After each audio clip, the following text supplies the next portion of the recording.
The Human Cycle by Sri Aurobindo. Chapter 1. The Cycle of Society. To them, this symbol of the Creator's body was more than an image. It expressed a divine reality. Human society was for them an attempt to express in life the cosmic Purusha, who has expressed himself otherwise in the material and the superphysical universe. Man and the cosmos are both of them symbols and expressions of the same hidden reality. From this symbolic attitude came the tendency to make everything in society a sacrament, religious and sacrosanct, but as yet with a large and vigorous freedom in all its forms, a freedom which we do not find in the rigidity of, quote, savage communities, because these have already passed out of the symbolic into the conventional stage, though on a curve of degeneration instead of a curve of growth. The spiritual idea governs all. The symbolic religious forms which support it are fixed in principle. The social forms are lax, free, and capable of infinite development. One thing, however, begins to progress towards a firm fixity, and this is the psychological type. Thus, we have first a symbolic idea of the four orders, expressing, to employ an abstractly figurative language, which the Vedic thinkers would not have used, nor perhaps understood, but which helps our modern understanding, the divine as knowledge in man, the divine as power, the divine as production, enjoyment, and mutuality, the divine as service, obedience, and work. These divisions answer to four cosmic principles: the wisdom that conceives the order and principle of things, the power that sanctions, upholds, and enforces it, the harmony that creates the arrangement of its parts, the work that carries out what the rest direct. Next, out of this idea, there developed a firm but not yet rigid social order, based primarily upon temperament and psychic type, with a corresponding ethical discipline, and secondarily upon the social and economic function. The psychic type as guna and the economic function as karma. But as the function was determined by its suitability to the type and its helpfulness to the discipline, it was not the primary or sole factor. The first, the symbolic stage of this evolution, is predominantly religious and spiritual. The other elements, psychological, ethical, economic, physical, are there, but subordinated to the spiritual and religious idea. The second stage, which we may call the typal, is predominantly psychological and ethical. All else, even the spiritual and religious, is subordinate to the psychological idea and to the ethical ideal which expresses it. Religion becomes then a mystic sanction for the ethical motive and discipline, dharma. That becomes its chief social utility, and for the rest it takes a more and more otherworldly turn. The idea of the direct expression of the divine being, or cosmic principle in man, ceases to dominate, or to be the leader, and in the forefront. It recedes, stands in the background, and finally disappears from the practice, and in the end, even from the theory of life.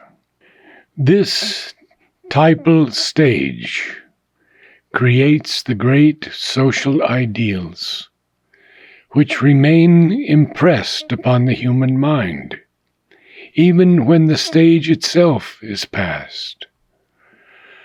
The principal active contribution it leaves behind, when it is dead, is the idea of social honor, the honor of the Brahmin, which resides in purity, in piety, in a high reverence for the things of the mind and spirit, and a disinterested possession and exclusive pursuit of learning and knowledge, the honor of the kshatriya, which lives in courage, chivalry, strength, a certain proud self-restraint and self-mastery, nobility of character, and the obligations of that nobility, the honor of the Vaishya, which maintains itself by rectitude of dealing, mercantile fidelity, sound production, order, liberality, and philanthropy, the honor of the Shudra, which gives itself in obedience, subordination, faithful service, a disinterested attachment. But these more and more cease to have a living root in the clear psychological idea, or to spring naturally out of the inner life of the man. They become a convention, though the most noble of conventions. In the end, they remain more as a tradition in the thought and on the lips than a reality of the life. For the typal passes naturally into the conventional stage.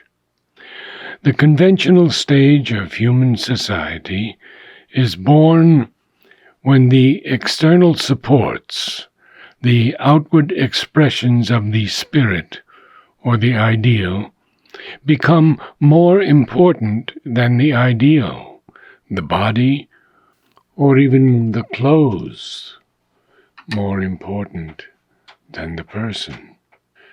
Thus, in the evolution of caste, the outward supports of the ethical fourfold order, birth, economic function, religious ritual and sacrament, family custom, each began to exaggerate enormously its proportions and its importance in the scheme. At first, birth does not seem to have been of the first importance in the social order, for faculty and capacity prevailed. But afterwards, as the type fixed itself, its maintenance by education and tradition became necessary, and education and tradition naturally fixed themselves in a hereditary groove. Thus, the son of a Brahmin came always to be looked upon conventionally as a Brahmin.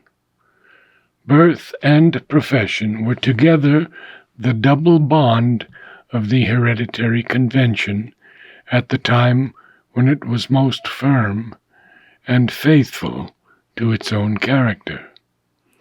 This rigidity once established, the maintenance of the ethical type passed from the first place to a secondary or even a quite tertiary importance. Once the very basis of the system, it came now to be a not indispensable crown or pendant tassel insisted upon by the thinker and the ideal code maker, but not by the actual rule of society or its practice. Once ceasing to be indispensable, it came inevitably to be dispensed with, except as an ornamental fiction. Finally, even the economic basis began to disintegrate. Birth, family custom, and remnants, deformations, new accretions of meaningless or fanciful religious sign and ritual, the very scarecrow and caricature of the old profound symbolism, became the riveting links of the system of caste in the Iron Age of the old society. In the full economic period of caste, the priest and the pundit masquerade under the name of the Brahmin, the aristocrat and feudal baron under the name of the Kshatriya, the trader and money-getter under the name of the Vaishya, the half-fed laborer and economic serf under the name of the Shudra. When the economic basis also breaks down, then the unclean and diseased decrepitude of the old system has begun.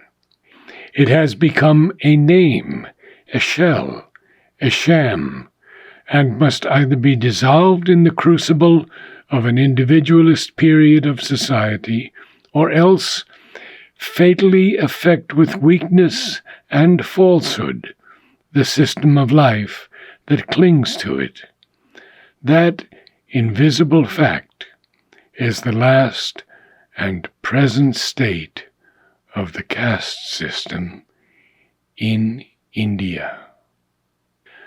The tendency of the conventional age of society is to fix, to arrange firmly, to formalize, to erect a system of rigid grades and hierarchies, to stereotype religion, to bind education and training to a traditional and unchangeable form, to subject thought to infallible authorities, to cast a stamp of finality on what seems to it the finished life of man.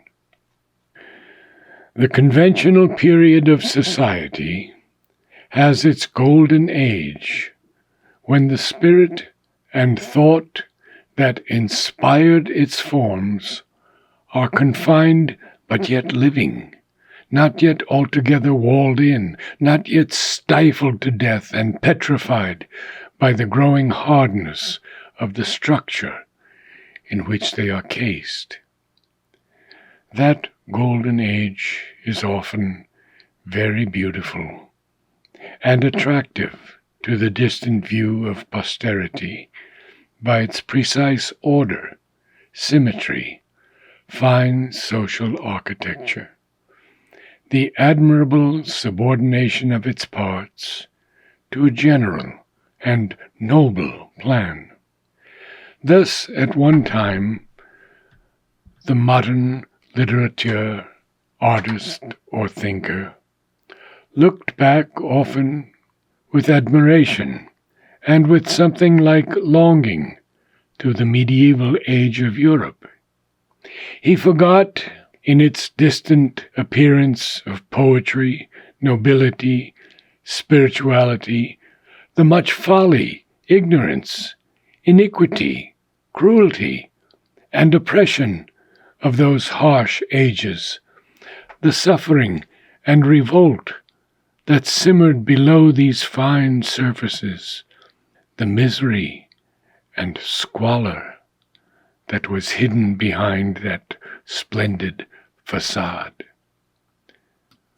So too, the Hindu Orthodox idealist looks back to a perfectly regulated society, devoutly obedient to the wise yoke of the Shastra, and that is his golden age, a nobler one than the European, in which the apparent gold was mostly hard-burnished copper, with a thin gold leaf covering it, but still of an alloyed metal, not the true Satya Yuga. In these conventional periods of society, there is much indeed that is really fine and sound and helpful to human progress, but still they are its copper age, and not the true golden. They are the age when the truth we strive to arrive at is not realized, not accomplished. The Indian names of the golden age are Satya, the age of the truth, and Krita, the age when the law of the truth is accomplished. But the exiguity of it, eked out, or its full appearance imitated by an artistic form, and what we have of the reality has begun to fossilize and is doomed to be lost in a hard mass of rule and order and convention. For always the form prevails, and the spirit recedes and diminishes. It attempts indeed to return, to revive the form, to modify it, anyhow to survive, and even to make the form survive. But the time tendency is too strong. This is visible in the history of religion. The efforts of the saints and religious reformers became progressively more scattered, brief, and superficial in their actual effects, however strong and vital the impulse. We see this recession in the growing darkness and weakness of India in her last millennium. The constant effort of the most powerful spiritual personalities kept the soul of the people alive, but failed to resuscitate the ancient free force and truth and vigor, or permanently revivify a conventionalized and stagnating society. In a generation or two, the iron grip of that conventionalism has always fallen on the new movement and annexed the names of its founders. We see it in Europe, in the repeated moral tragedy of ecclesiasticism and Catholic monasticism. Then there arrives a period when the gulf between the convention and the truth becomes intolerable, and the men of intellectual power arise, the great swallowers of formulas, who, rejecting robustly or fiercely, or with the calm light of reason, symbol and type and convention, strike at the walls of the prison house and seek by the individual reason, moral sense, or emotional desire the truth that society has lost or buried in its whited sepulchres. It is then that the individualistic age of religion and thought and society is created. The age of Protestantism has begun. The age of reason, the age of revolt, progress, and freedom.